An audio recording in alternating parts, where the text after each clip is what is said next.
warahmatullahi wabarakatuh. Saya Deni Yudaningsih, guru PAI dari SMK Negeri 3 Metro. Saya akan menyampaikan materi pembelajaran terkait dengan bab sholat yang ada di fase E kelas 10. Ya, sebelumnya saya akan menyampaikan terlebih dahulu tujuan pembelajaran dari materi ini. Yang pertama, peserta didik diharapkan memahami pentingnya ibadah sholat dalam Islam. Kemudian peserta didik diharapkan mampu menjelaskan tata cara sholat dengan benar sesuai tuntunan syariat.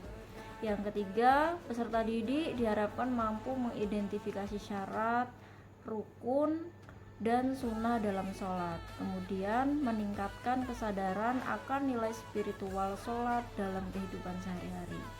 Ya, baik, ibadah sholat itu adalah ibadah ghairu mahdoh, ibadah mahdoh ya.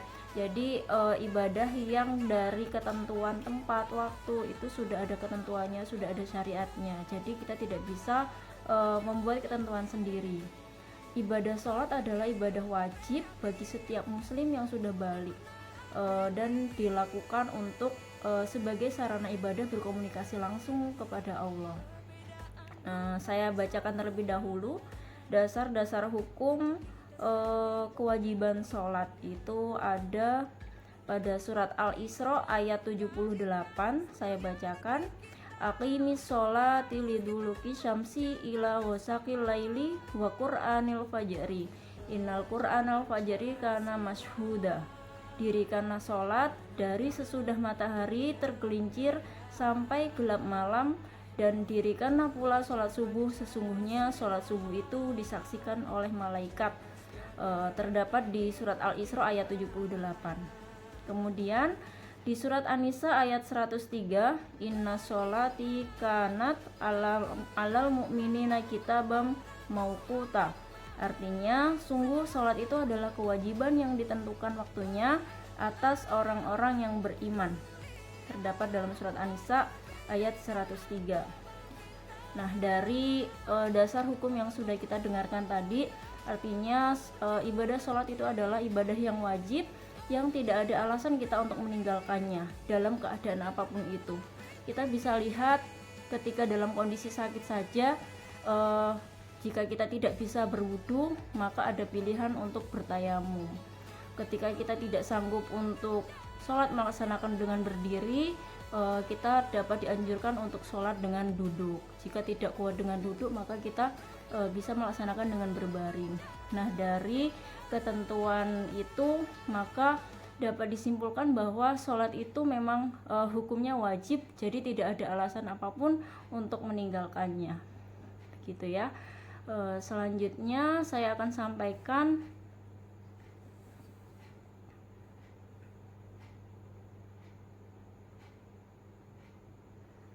dari tata cara sholat. Itu terdapat 13 rukun sholat yang wajib dipenuhi.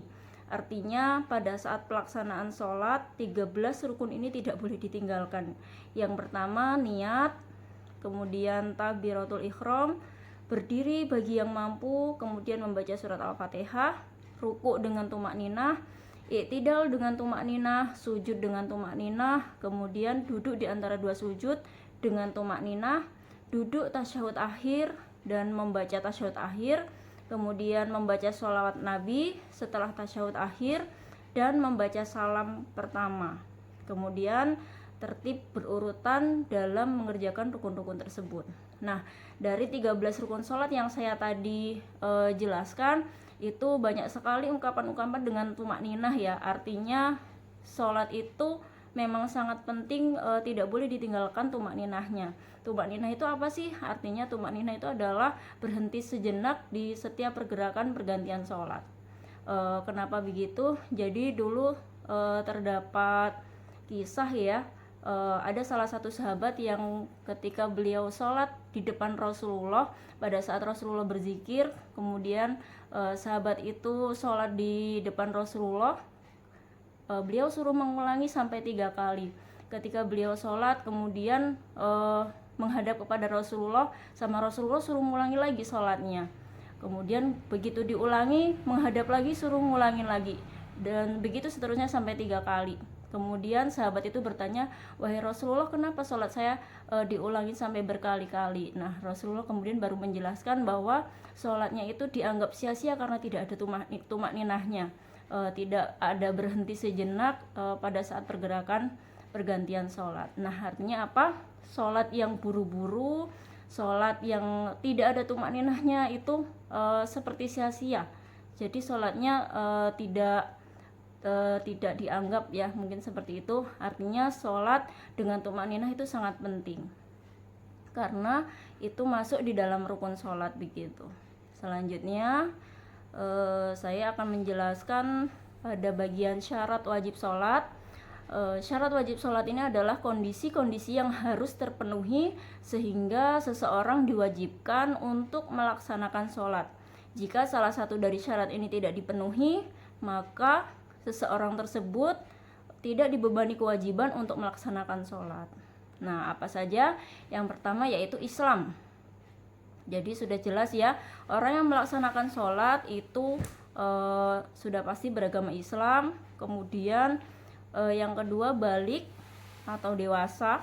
Kewajiban sholat ini berlaku bagi mereka yang sudah mencapai usia balik. Nah, ini biasanya di umur 15 tahun bagi laki-laki ataupun perempuan. Kemudian salah satu cirinya, ya, kalau laki-laki itu mimpi basah, kemudian yang perempuan itu mengalami masa menstruasi begitu. Kemudian berakal sehat. Nah, bagi orang yang mungkin tidak berakal sehat, ya, atau mungkin bisa disebut dengan gila begitu, nah itu tidak dibebani untuk melaksanakan sholat. Selanjutnya, suci dari haid dan nifas. Nah, ini perempuan yang sedang mengalami haid atau nifas itu tidak diwajibkan untuk melaksanakan sholat. Setelah masa tersebut berakhir, baru diwajibkan kembali untuk melaksanakan sholat.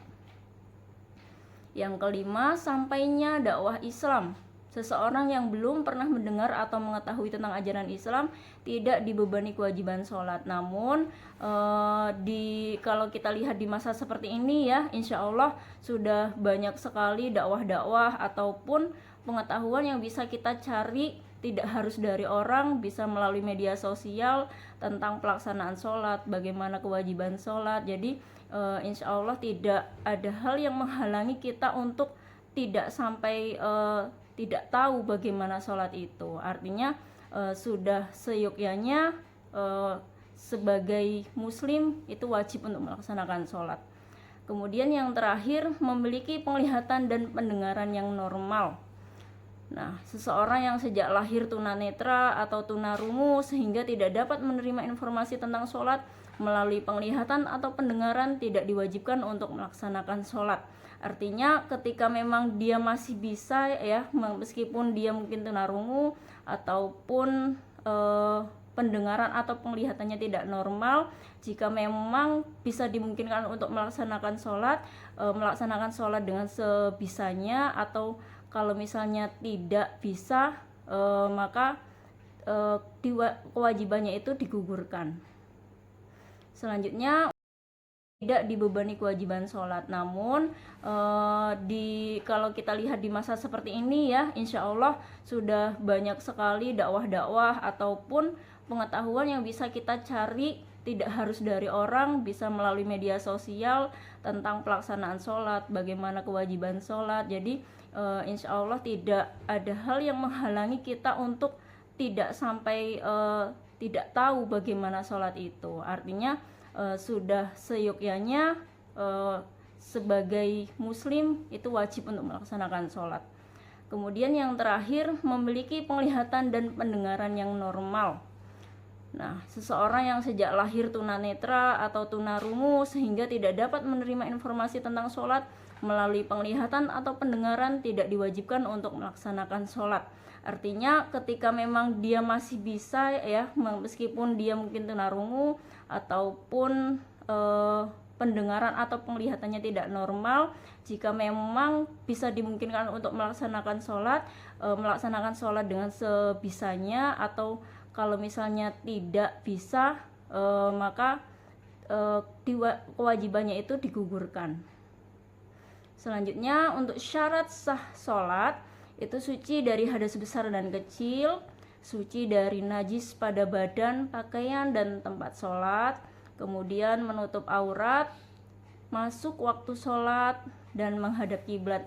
Nah, itu adalah beberapa ketentuan-ketentuan ya yang ada di dalam sholat. Jadi kita tidak bisa membuat ketentuan sendiri.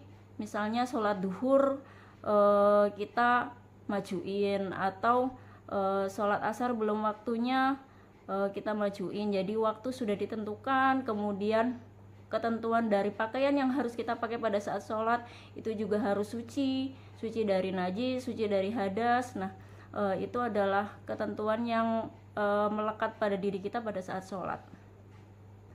Untuk hal-hal yang membatalkan sholat, jadi ini perlu kita pahami supaya apa? Karena terkadang kita mengabaikan ya mungkin hal-hal yang kecil yang sudah biasa kita lakukan, tapi ternyata itu jadi salah satu penghalang sholat kita, jadi yang seharusnya bisa dilaksanakan dengan baik tapi jadi mengurangi kesempurnaan dari pahala sholat tersebut. Misalnya saja dari cara berwudu, seharusnya mungkin sampai siku-siku, tapi mungkin karena kita lalai ya pada saat mengusap tangan sampai siku-siku, mungkin terburu-buru, tapi akhirnya hanya sampai siku-siku saja, tidak kita lebihkan gitu kan. Akhirnya mungkin ada beberapa titik yang mungkin tidak dibasahi, tidak terbasahi begitu. Nah, itu kan wudunya jadi tidak sah. Artinya apa? Sudah seharusnya hal-hal yang membatalkan sholat atau yang mengurangi pahala kesempurnaan sholat kita seharusnya bisa kita lakukan, tapi ternyata selama ini kita abaikan. Ya, saya sebutkan hal-hal apa saja yang membatalkan sholat. Yang pertama, berhadas ya, kecil ataupun besar. Ketika kita saat melaksanakan sholat, mungkin mohon maaf ada yang mungkin buang angin ya, meskipun kita sudah sampai di rakaat ketiga atau rakaat keempat, yaitu berarti sholat kita batal, maka kita mundur mengambil air wudhu kembali. Jadi jangan kemudian kita menyembunyikan ya. Nah, terkadang kan mungkin anak kecil gitu ya menyembunyikan, kemudian tetap melanjutkan sholatnya sampai akhir, padahal sudah jelas ya ketika berhadas kecil atau besar, nggak sengaja buang angin pada saat melaksanakan sholat, itu sudah tentu sholatnya batal. Kemudian terkena najis yang tidak dimaafkan. Nah, jika saat sholat kemudian tubuh atau pakaian kita atau tempat sholat kita itu terkena najis yang tidak dimaafkan dan tidak segera dibersihkan, maka sholat kita menjadi batal. Maka sebelum kita melaksanakan sholat, kita harus benar-benar memastikan ya, dari pakaian kita, badan kita, tempat yang mau kita gunakan sholat itu benar-benar sudah dalam keadaan suci, sudah dalam keadaan bersih. Selanjutnya, terbuka auratnya. Ini sudah jelas pada saat melaksanakan sholat hendaknya kita menutup aurat ya. Ada ketentuan-ketentuannya. Biasanya ketika sholat mungkin biasanya yang perempuan ya mukenanya tersingkap pada saat ruku, kemudian bawahannya agak terangkat gitu. Nah, mungkin itu jadi antisipasi kita bagi seorang muslim ya, muslim yang perempuan, ketika mau melaksanakan sholat mungkin mukenanya dipastikan terlebih dahulu ini kekecilan atau kebesaran, atau ada hal-hal yang nantinya mungkin di pertengahan sholat jadi tersingkap. Nah, itu bisa kita antisipasi dari awal. Kemudian berubah niat atau ragu dalam niat. Mengubah niat atau ragu-ragu dalam niat saat sholat, seperti berniat membatalkan sholat atau ragu untuk melanjutkan dapat membatalkan sholat.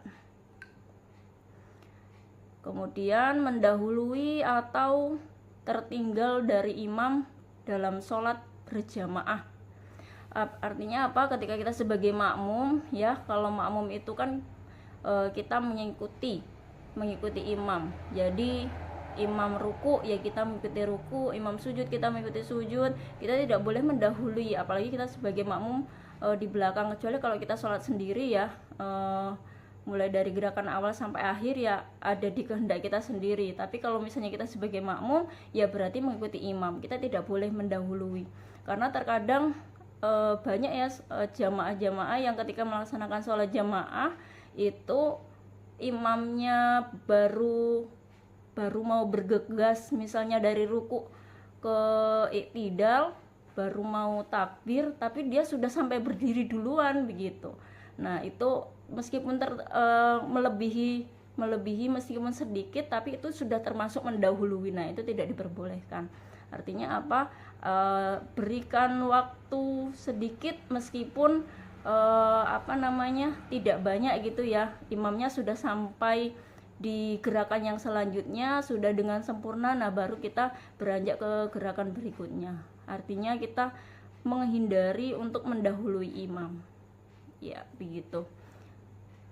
Nah, demikian penjelasan terkait dengan materi sholat.